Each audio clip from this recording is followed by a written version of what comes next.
If you guys are spending time creating blogs on your website, there is no reason why you shouldn't be taking those blogs and reposting them on LinkedIn as articles. There's no reason you shouldn't be doing that. And then at the bottom of it, say original article was here, and then it puts a link, and then, oh, what do you know? You have a backlink to your original website. That is like, you have to be doing that. You have to be putting your blogs on LinkedIn. I would say Medium, but Medium started charging recently, so we don't use it anymore because it's not free for everyone. But you guys have to be realizing that like not everyone's probably, unless you get lots of traffic to your website, a lot of people aren't going to see your blog. I like the long-term strategy though. I'm huge on content marketing. Obviously that's how I started Mod Girl. That's why I'm talking to you guys right now today, is because of content marketing. So by all means, I'm not dogging content marketing at all. I love it. And I think it's amazing, and it does help you stand out and build credibility. But when you're just starting out, just be smart about that. But it does help build credibility too. So it's like, it's good too, because when you're just starting out, you want people to know that you know your stuff, which is why you need to put it on your LinkedIn as an article so people can see that. Because it's not just about you directly connecting to people that could be your clients. It's about you building up your credibility right now, Tom, in your local area. So when you're connecting with these local business owners, whether or not they're going to be your client or not, they're going to see your stuff.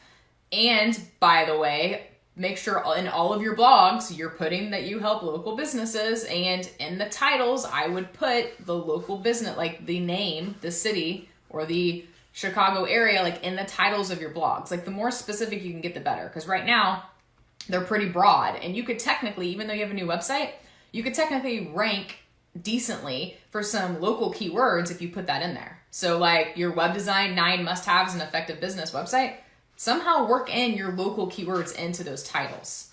And then hyperlink, do some internal linking, and then link back to your homepage or link to your contact page. So looking at my competitors, few of them use Medium for page authority. Yeah, no, we have a ton of stuff on Medium. Medium's great. A lot of people use it now for their main blog. They don't even use WordPress because it ranks really well. But I think they started charging. So again, the content that you're doing now is helping to build your credibility. So Larry Kim's PR gal on her Female Disruptors website, and she interviewed me, and she put it on her Medium blog, and that literally is ranking like number 4 for my name. Like if you Google my name, Mandy McEwen, it's like showing up right there, and it's because it's Medium and it has just such a high authority with Google. So it's a possibility if you guys are serious about blogging, and you want it to be seen more. Medium is a good outlet. Good to know it's only $5 a month. I never even looked into it. I was just like, whatever, I'm not paying. So when you guys are blogging, if you guys are spending time to blog, and it is not easy and I don't blog hardly at all anymore as much. We do a ton of guest blogs on our blog now. But for, 8 years, I was blogging. It's a lot of work to optimize it, to put the images in there, to put the internal links, to make sure everything. So if you guys are spending your time doing this, then you need to make sure that you're getting eyeballs on it. So I would go back and literally put your local area in the headlines of your blog titles. Otherwise, you're not going to get seen. Because you could have a shot at even ranking some of this in Google, even with the new site. And then again, putting it on your LinkedIn profile as a LinkedIn article. And then again, making sure the title, because these are pretty vague titles, like social media automation, is it really working for you?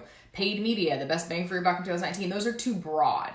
If you're focusing on, I always use plastic surgery because that's what I do. That's what I focus on. So for example, depending on what you're doing, if you're targeting nationwide plastic surgeons, you could put, paid media for plastic surgeons, the best bang for your buck in 2019, right? I just worked it in there. Or, how Rockford businesses are using paid media in 2019. I wouldn't even put 2019. I'd put 2020, to be honest. Now is when you guys start putting 2020 in your blog titles, because then I actually need to do this for myself, because we rank for top tools 2019, 2020.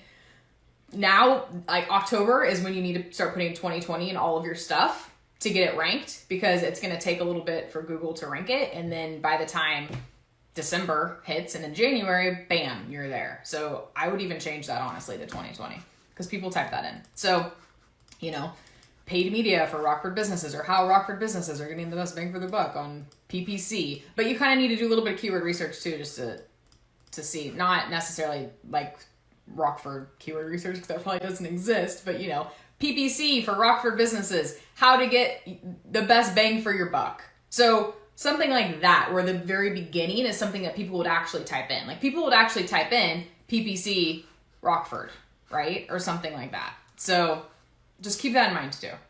If you're going to put it up on your website, you might as well like at least just tweak the titles. You know what I'm saying? Because they're already there. You already did the work. Go ahead and just change the headlines of them so you could at least have a shot of getting them seen.